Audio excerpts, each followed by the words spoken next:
Welcome to Sandhya's cooking show. നമ്മളിന്ന് നല്ലൊരു മീൻ കറിയാണ് ചെയ്യുന്നത്. നാടൻ രീതിയിൽ ചെയ്തെടുക്കുന്ന നല്ല ടേസ്റ്റി ആയിട്ടുള്ള ഒരു മീൻ കറിയാണ്. ആവോലി മീൻ വെച്ചിട്ടാണ് ഈ ഒരു മീൻ കറി തയ്യാറാക്കുന്നത്. അതിനായിട്ട് ഇവിടെ 3 പച്ചമുളക് എടുത്ത് വെച്ചിട്ടുണ്ട്. പിന്നെ ഒരു 10-15 ചെറിയുള്ളി, ഒരു ചെറിയ കഷ്ണം ഇഞ്ചി നീളത്തിലരിഞ്ഞത്, കുറച്ച് കറിവേപ്പില, 2 തക്കാളി, 1 കപ്പ് തേങ്ങ.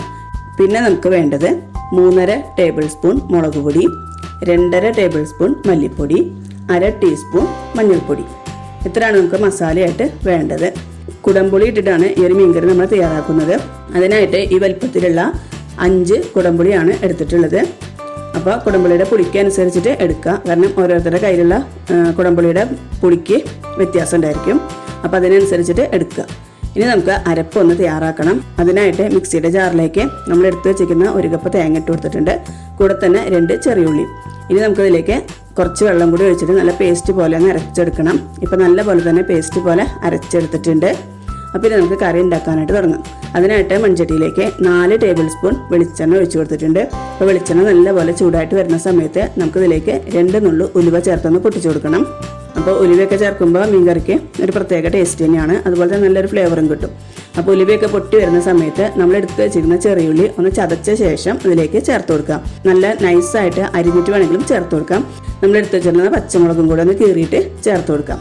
നീളത്തിൽ എരിഞ്ഞെടുത്തിട്ടുള്ള ഇഞ്ചിയും കൂടെ ചേർത്ത് കൊടുക്കാം. ഇനി കുറച്ച് കറിവേപ്പിലയും കൂടെ ചേർത്ത ശേഷം നല്ലപോലെ ഇതൊന്ന് വഴറ്റി മൂപ്പിച്ചെടുക്കണം. അപ്പോൾ ഉള്ളിയൊക്കെ നല്ല പോലെ തന്നെ മൂത്ത് വരണം. അപ്പോഴായിരിക്കും കറിക്ക് നല്ല ടേസ്റ്റ് ഉണ്ടായിരിക്കുക.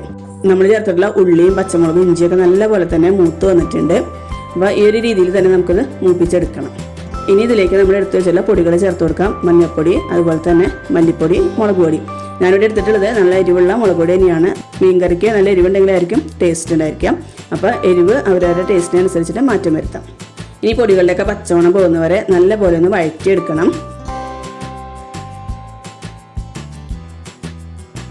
പൊടികളുടെ പച്ചമണമൊക്കെ പോയി കഴിഞ്ഞാൽ നമുക്കിതിലേക്ക് തക്കാളി അരിഞ്ഞത് ചേർത്ത് കൊടുക്കാം. ഇനി തക്കാളി നല്ല പോലെ ഒന്ന് വെന്തുടഞ്ഞ് വരണം. അപ്പോൾ അതിനായിട്ട് നമുക്കൊന്ന് മൂടി വെച്ച് കൊടുക്കാം.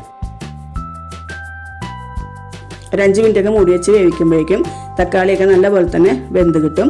ഇപ്പോൾ തക്കാളിയൊക്കെ നല്ല പോലെ തന്നെ വെന്ത് കിട്ടിയിട്ടുണ്ട്. ഇനി നമുക്ക് മിക്സ് ചെയ്തിട്ട് തക്കാളി ഒന്ന് ഉടച്ചു കൊടുക്കണം. അപ്പോൾ നമ്മുടെ സ്പൂൺ വെച്ചിട്ട് നമുക്കൊന്ന് ഉടച്ചു കൊടുക്കാം. അപ്പോഴേക്കും തക്കാളിക്ക് നല്ല പോലെ തന്നെ ഇങ്ങനെ മാഷായി കിട്ടും. ഇനി നമുക്ക് ഇതിലേക്ക് ചേർക്കാനുള്ളത് നമ്മുടെ തേങ്ങയുടെ അരപ്പാണ്. അപ്പോൾ അരപ്പ് ചേർത്ത് കൊടുക്കാം. കൂടെ തന്നെ മിക്സിയുടെ ജാറിലേക്ക് കുറച്ച് വെള്ളം കൂടി ഒഴിച്ചിട്ട് അതും കൂടെ ഒന്ന് ചേർത്ത് കൊടുക്കാം. അപ്പോൾ ഞാനിതിലേക്ക് 1/2 കപ്പ് വെള്ളം ഒഴിച്ചിട്ട് അതും കൂടി ഒഴിച്ചെടുക്കുന്നുണ്ട്. ഇനി നമുക്ക് ഇതിലേക്ക് നമ്മൾ എടുത്ത് വെച്ചിരുന്ന കുടംപുളി ചേർത്ത് കൊടുക്കാം. അപ്പോൾ കുടംപുളി കുതിർത്ത് വെച്ചിട്ടുള്ള വെള്ളത്തോട് കൂടി തന്നെയാണ് ചേർത്ത് കൊടുക്കുന്നത്. ഇനി മിക്സി ജാറിൽ കുറച്ചും കൂടി വെള്ളം ഒഴിച്ചിട്ട് അതും കൂടി ഒന്ന് ഒഴിച്ചു കൊടുക്കുന്നുണ്ട്. അതിനുശേഷം മിക്സ് ചെയ്തിട്ട് നമുക്ക് വെള്ളം പോരാന്ന് തോന്നുകയാണെങ്കിൽ ചേർത്ത് കൊടുത്താൽ മതി. അപ്പോൾ നല്ലപോലെ ഒന്ന് മിക്സ് ചെയ്ത് കൊടുക്കാം. അതിനുശേഷം നമ്മൾ മിക്സ് ചെയ്തിട്ട് വെള്ളം വേണമെങ്കിൽ മാത്രം ചേർത്ത് കൊടുത്താൽ മതി. കറിയൊക്കെ തിളച്ച് വരുന്ന സമയത്ത് ചാറ് കുറച്ചൊന്ന് വറ്റും. അപ്പോൾ നമുക്ക് അതിനനുസരിച്ചിട്ട് വെള്ളം ചേർത്ത് കൊടുക്കണം. അപ്പോൾ ഇതിലേക്ക് ഒരു 1/4 കപ്പും കൂടെ വെള്ളം ചേർത്ത് കൊടുക്കാം. ഇനി ഇതിലേക്ക് പാകത്തിന് ഉപ്പും കൂടെ ചേർത്ത് കൊടുക്കാം. അപ്പോൾ മീൻ കറിയൊക്കെ ചെയ്യുന്ന സമയത്ത് ഇതുപോലെ മൂടി പകുതി തുറന്നിരിക്കുന്ന രീതിയിൽ വേണം നമ്മൾ മൂടി വെച്ച് കൊടുക്കാനായിട്ട്. മുഴുവനായിട്ട് മൂടി വെച്ചിട്ടുണ്ടെങ്കിൽ തിളച്ച് വരുന്ന സമയത്ത് ചാറൊക്കെ പുറത്തേക്ക് തിളച്ച് പൊന്തിപ്പോവും. അപ്പോൾ കറിക്കൊരു ടേസ്റ്റ് ഉണ്ടാവില്ല. അപ്പോൾ ഇപ്പോൾ നമ്മുടെ കറിയൊക്കെ നല്ല പോലെ തന്നെ തിളച്ച് വന്നിട്ടുണ്ട്. അപ്പോൾ ഈ ചാറ് തിളച്ച് വരുന്ന ശേഷം വേണം നമുക്കിതിലേക്ക് മീൻ ചേർത്ത് കൊടുക്കാനായിട്ട്. അപ്പോൾ ഇതിലേക്ക് നമുക്ക് കഴുകി വൃത്തിയാക്കി വെച്ചിരിക്കുന്ന ആവോലി കഷ്ണങ്ങൾ ചേർത്ത് കൊടുക്കാം. ഞാനിതിലേക്ക് 1/2 കിലോ ആവോലിയാണ് എടുത്തിട്ടുള്ളത്. ഒരു 7 പീസ് ഉണ്ടായിരുന്നു. ഇനി കുറച്ച് കറിവേപ്പിലയും കൂടെ ചേർത്ത് കൊടുക്കാം. അതിനുശേഷം നമുക്കൊരു 8 മിനിറ്റ് ഇതൊന്ന് മീഡിയം ഫ്ലെയിമിൽ വെച്ചിട്ടൊന്ന് വേവിച്ചെടുക്കണം. അപ്പോൾ മീനിനൊന്നും അധികം വേവില്ല, പെട്ടെന്ന് തന്നെ വെന്ത് കിട്ടും. അപ്പോൾ ഒരു 8 മിനിറ്റ് മീഡിയം ഫ്ലെയിമിൽ വെച്ച് കൊടുക്കാം. അപ്പോൾ പകുതി തുറന്നിരിക്കുന്ന രീതിയിൽ തന്നെ നമ്മളിതൊന്ന് മൂടി വെച്ച് കൊടുക്കുക. ഒരിക്കലും മുഴുവനായിട്ട് മൂടി വയ്ക്കരുത്. അതൊന്ന് പ്രത്യേകം ശ്രദ്ധിക്കാം.